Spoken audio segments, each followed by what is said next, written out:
Hello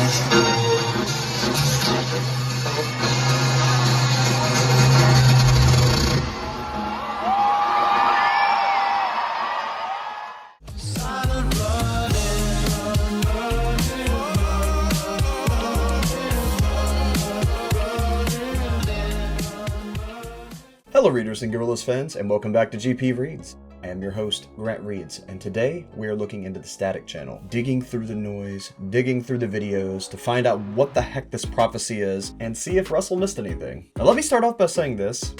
Anyone else super disappointed that nothing happened on New Year? I mean, like, this whole thing, this whole prophecy, this whole static channel thing was supposed to lead up to something really big happening on New Year's Eve or New Year's Day, and nothing really happened? Now we did get this video by Murdoc talking about how Russell went out there in a rain jacket and just kind of sat there and nothing happened, which was kind of disappointing. What's going on? Did the prophecy change? Has history changed? Did something go wrong? Anyway, let's sift through the static and see if we can figure out what the heck's going on.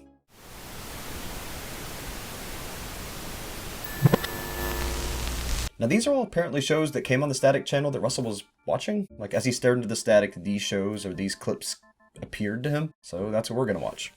Alright, this first video is called Safety Last by Fred Neumeier and Sam Taylor, 1923. The iconic clock scene. I've actually got my own theory board here, so I'm going to add that to the theory board. Okay, crazy guy climbing a tower. I kind of feel like this represents Russell, kind of doing dangerous things, trying to reach the clock, trying to reach the New Year's event that didn't happen. Okay, what time did it actually turn? 6:29-ish? Make this next floor faster. I'm having a little difficulty in ditching the cop. Like the cops in the Cracker Island music video? Alright, so the first one didn't really seem that important. I think it's mainly the dates and numbers. And then the next one is NBC 1948 New Year's Eve ball drop animation. Then we have NBC's New Year's Rockin' Eve 1973. You know what? This magic ball, that kind of looks like the pink sun that's rising up behind Murdoc. I wonder if that has anything to do with anything. I mean, probably not, but maybe? Allied Chemical. I'm gonna write that down. Then next is New Year's Eve Ball Drop, 1998. Now, just something I wanted to point out, I don't know if this is important either, but the Gorillaz did have that live performance AR experience in Times Square.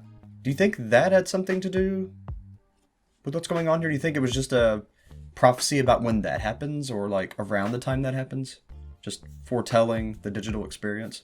All right, then next we have the Hollywood sign, 1923. Okay, so I'm starting to see some relations here. It's the same year as the ball drop. It used to be called Hollywoodland. That's interesting. Did anyone else know it was called Hollywoodland originally? Because I did not know that. Oh, they're still building it here.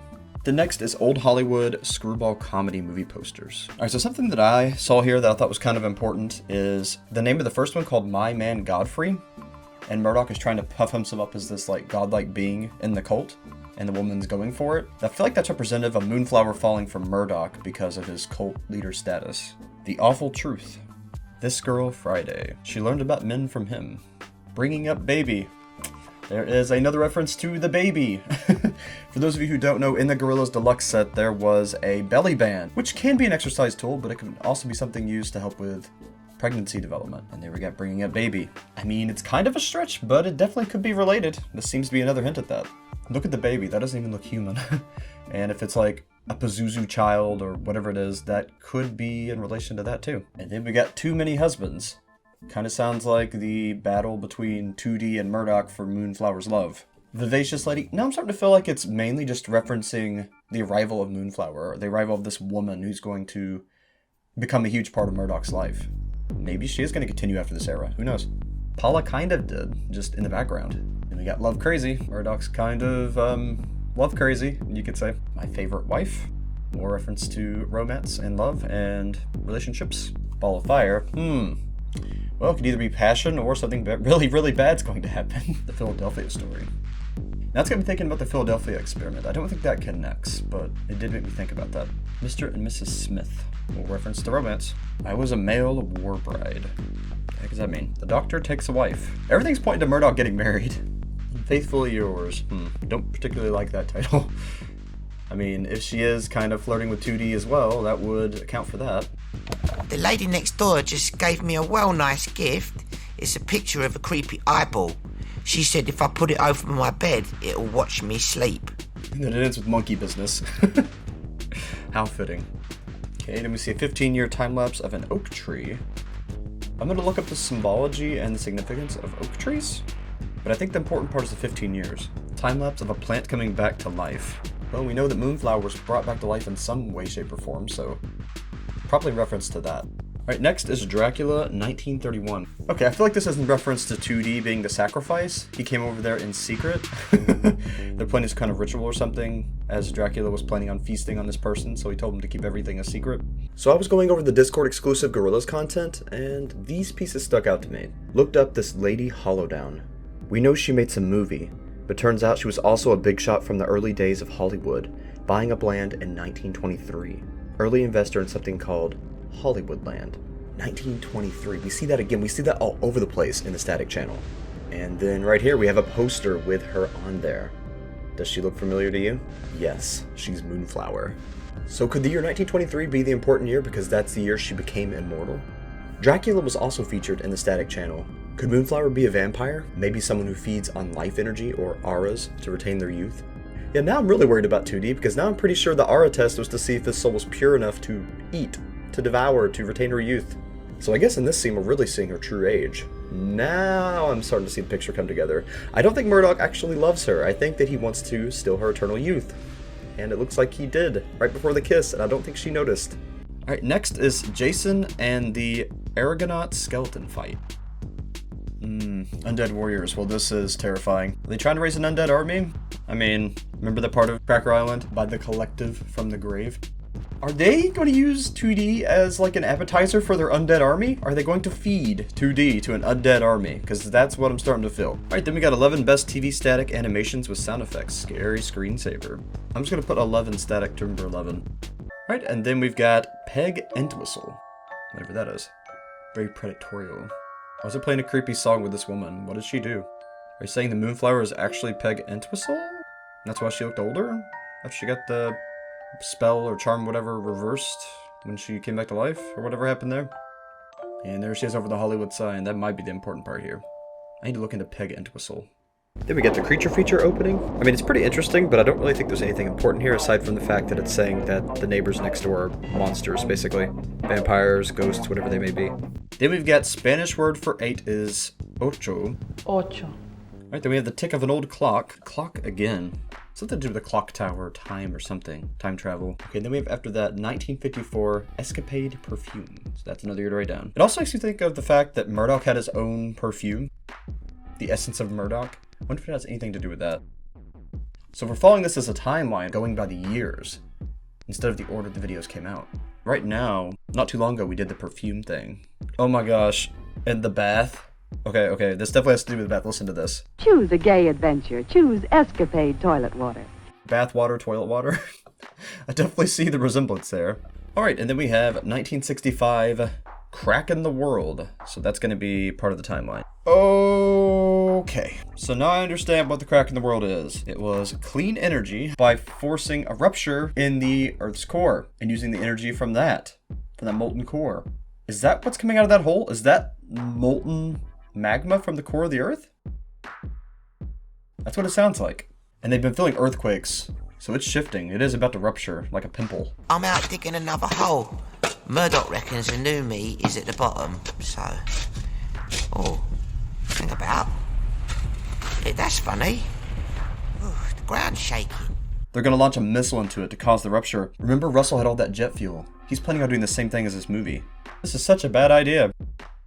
And there's earthquakes afterwards. This could be bad. So the crack in the world was actually a side effect of them causing a rupture. So there's gotta be a secondary crack open because of it. Wait a minute. So they set up a secondary explosion to stop the rupture from happening in the movie, The Crack in the World.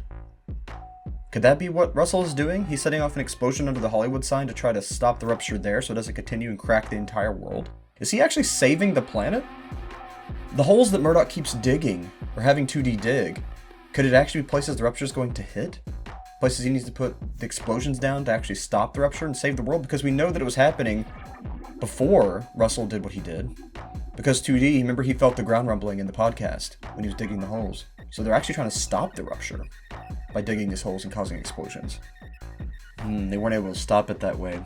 It kept moving, so maybe that's why he dug all the different holes. As it keeps moving, it's going to set out different explosions so it actually eventually stops it. Moon's going to be born. Because a piece of the Earth is breaking off. So what they did is they caused an explosion. Instead of cracking around the entire Earth, they caused the crack seams to go around each other and meet, and just make a chunk of the Earth come off and create a moon. Are they creating a new moon? Moonflower? Are they creating a new moon? Is that what is happening here during the rupture? Maybe that's what it's talking about with all this baby stuff. They're birthing a new moon. That would also explain what the full moon on this poster could be representing. And someone's gonna have to stay behind and sacrifice themselves to close off the rupture. What if that's Moonflower? They brought her back to life after she sacrificed herself to stop the rupture. Or maybe 2D or Russell were brought back to life, because they seemed kind of, something was wrong there. Then next we have Cosmos by Carl Sagan. Cosmos, like a new cosmic being, cosmic entity, a new moon being born, maybe? We're seeing the sun a lot. I wonder if a new sun's gonna be born. But there could also be like a new baby, like someone's son being born. Or a dawn of a new day after the moon. Navigational beacon, like Murdoc talking about himself being the beacon. June 21st, vertical stick. It's talking about the obelisk? The longest day of the year? It's something to do with the sun. Is he trying to perform some kind of ritual when the sunbeams reach the bottom of the well on the longest day of the year? We maybe seen something big happen on June 21st. Alright, now we got 2,200 years ago. Let's add that too. Alright, now we have Hanna-Barbera cartoons for some reason. Robots chasing people, dogs chasing people, lots of chases. All these different parties are running away from what's going on because something bad happened. It backfired, so it sounds like. And then we have a clock that's fast. So it sounds like they may have accidentally messed up time. Maybe the time travel was caused because they sped up time, so time's just completely out of whack. It's going fast, it's going slow, they're going back, they're going forward with this ritual to stop or cause the rupture. Whatever they've done, it's messed up not only space, but time. Lupercalia was an ancient, possibly pre-Roman pastoral annual festival, observed in the city of Rome from the 13th to the 15th of February to avert evil spirits and purify the city, releasing health and fertility. Lupercalia was also called Dies Februatus, after the instruments of purification called februa, which gave February its name.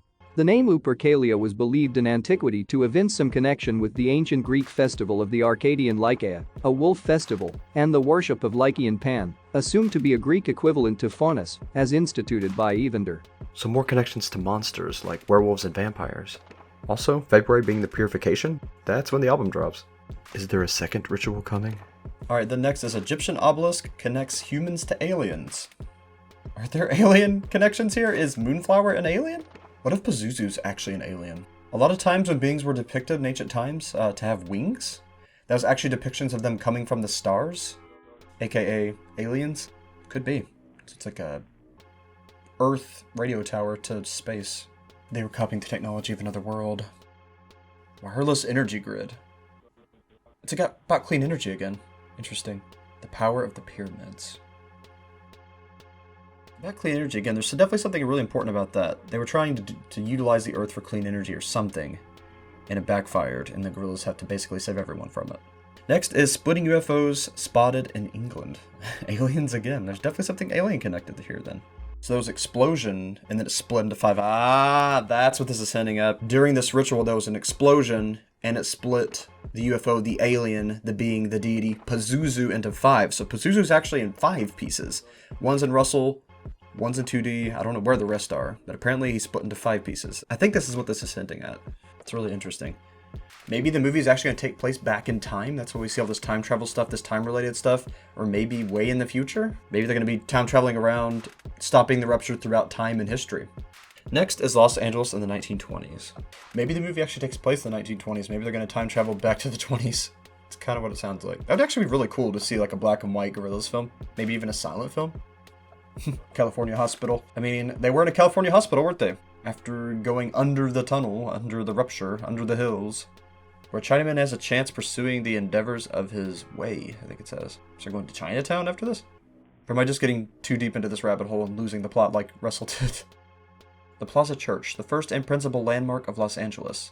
Restored by the people of the parish. Scottish Rite Temple. Now we're getting into the cult stuff, into the Mason stuff. Rejuvenation properties of the highway. Something to do with the highway? You had to go to the highway to find something to be able to use your rejuvenation powers, Murdoc? $23 million was spent in the city of Los Angeles in bringing its water supply through a series of conduits from the mountains 250 miles away. Wow, that's a lot of money. And then we just get 10 minutes of static. Next is Felix the Cat, Felix in Hollywood. And it was in 1923. Again, 1923. What's with 1923? So he's hungry. A ham, a kingdom for a ham sandwich. I'll have to sacrifice my art and go in the movies. So desperate times leading someone into going into the movies. I'm talking about Gorillaz. Like, they feel like they're selling out going into the movies. But maybe Murdoc spent all their money and they need the money for it. I think we're getting a little bit of the plot for the movie. Go ye forth and procure the wherewithal for sustenance and transportation to Hollywood. It seems like Murdoc's sending out 2D to do something, doesn't it? How does he expect me to get money? Yeah, remember they were like, 2D was looking through the fridge to try to find some food and there was ham, but Murdoc put a note on it, says it was for him. Some 2D had to eat ice chips. Having a poke about in the fridge? Hang about. Someone's written on my cheese. Only eat if your cult level is Grandmaster or higher. Oh. I'll have to have some ham instead. Oh, what? Same message. Have to be ice cubes again. They might not actually be doing too well financially right now. Maybe it's because they just moved and they blew all the money on the new house. And the rest of it on, you know, booze and whatever else Murdoc likes to buy. I mean, they did just lose Plastic Beach, and they probably didn't have insurance on it, and they put a lot of money into that, so that would make sense. Oh, there's them trying to sell the shoes, remember? Do you thing? Don't give up, I can sell every shoe in your shop. And Gorillaz did the brand deal for Converse. Is this some kind of scam Murdoc's gonna do? Make people lose something so they have to go rebuy it? They're forcing people to lose things they need so they'll rebuy it to, like, stimulate the economy. I don't know if that's where it's going, but it seems conspiratorial to me. Maybe it's talking about 1923? How Hollywood gave something for people to buy? Made them think they needed it so that they could basically get them hooked on it? So they could keep their money flow going? Because they were going bankrupt? Couldn't the guy go out and get his own money? Why did he have his cat do it? Make a 2D go out and do all this stuff for him. Remember when he had him get the paperboy route job or whatever it was? Delivery boy? Whatever he did during Do You Thing? He just sat at the house all angry, stomping around like this guy. So we're actually seeing, like, a bunch of history from Gorillaz, or at least something they did during the Do You Thing period in between. It's kind of just a picture of what Murdoc does all the time. He has 2D do all the hard work for him and then takes all the money. 2D is the face of the band. Murdoc's there, but 2D is definitely the face of the band, the innovation, the songwriter. So he's the one bringing all the money for the angry Murdoc, who is being greedy with it. Ain't we going to Hollywood? No, because Murdoc's jealous of you. Well, they got there. It worked. So is 2D gonna pull something like that off? Hollywood at last. Now for a job in the movies. Static Studio. Static Channel. I'll try this joint. Maybe 2D's gonna join up with some kind of static movie studio. This part right here actually reminds me of when Murdoc was spying on Moonflower over the fence. But it also makes me think of 2D hanging out with Moonflower and spying on Moonflower, getting comfy with her, and then Murdoc getting mad about it. Cowboy stuff. Okay, now we're getting like into the Rhinestone Eyes era stuff. It was all part of the movie, and they recorded it. That's funny. I'll give you one of those long-term contracts. That kind of feels like the plot, or at least what they derived, like the outline of the plot for the Gorillaz movie from. So all of this could actually be a timeline of things that have already happened. So we see things about the past, things that are going to happen during the Cracker Island era, which is already happening, and then the future with this movie, which will lead back in time, wibbly-wobbly, timey-wimey stuff, to when the prophecy ends in Cracker Island, which is after the movie, because Murdoc said himself it's the after-credits scene, not the end of the movie. So we're gonna get the movie here in the future, and then we can go back and watch the Cracker Island music video as the after-credits scene, because of the time travel stuff. That's kind of what that's saying to me. I think that's what all of this actually might be. But we're still going to have to do more research before we make our final answer, so we'll keep going and get into that. Alright, so here's my first assumption of what happened here, after going over everything. So what's going to happen is modern day era Gorillaz are going to be trying to stop this rupture, or cause the rupture, or to redirect the rupture to make a new moon. They're going to be doing some kind of ritual with these wells And honestly, it looks like they're going to be trying to stop the Rupture, kind of like the movie The Crack in the World. And in doing so, they're going to accidentally activate some kind of ancient technology, maybe some ancient alien technology, and send themselves back in time to the 20s. And in the 20s, they're going to be trying to prevent what happened in modern day times. And also, Pazuzu got split into 5 pieces during this and went back with them. So they're going to have to recollect the 5 pieces of Pazuzu, and then Murdoc, as the cult leader, as the incarnation of Pazuzu, use the powers of Pazuzu to send them back to the proper time. And then after that happens, that's when we see what happens in the Cracker Island music video. That's them suffering after using the powers of Pazuzu to go back into the future and stop everything. After performing all the rituals and doing all the time travels, harnessing the power of Pazuzu to travel through time, they're not quite in the greatest of shape. They're all kind of, I wouldn't really say injured, but they're all kind of used up and distorted. Let's just say they've got time travel jet lag. Now this video was recorded a little while back, so here's a quick update. The part where 2D is very disoriented and feeling bad and having this reaction comes from the ritual that Moonflower was doing with him, and possibly a side effect of the Rupture occurring during the ritual and disrupting it. But the rest of the theory stands. That's where everything comes full circle. That's what I believe this is. Now again, I'm going to have to go back and go through my notes, do some research, go through these times, basically do my little research board, my pegboard, like Russell did, and we're going to have to come back into this to get the final answer. And if you all have any questions or any thoughts about what you think the static channel could be, please leave that in the comments below. I read every single one and reply to most. Alright, and until then, as always, keep your eyes wide open and never stop reading. I'll see you all. Hey, thanks so much for watching. Now I'd like to take this opportunity to thank my patrons and channel members. Thanks to you, I'm able to do what I love.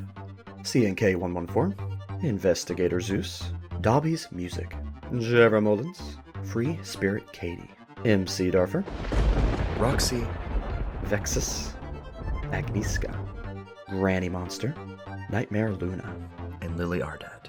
Really, thank you so much for everything you do. It means the world to me.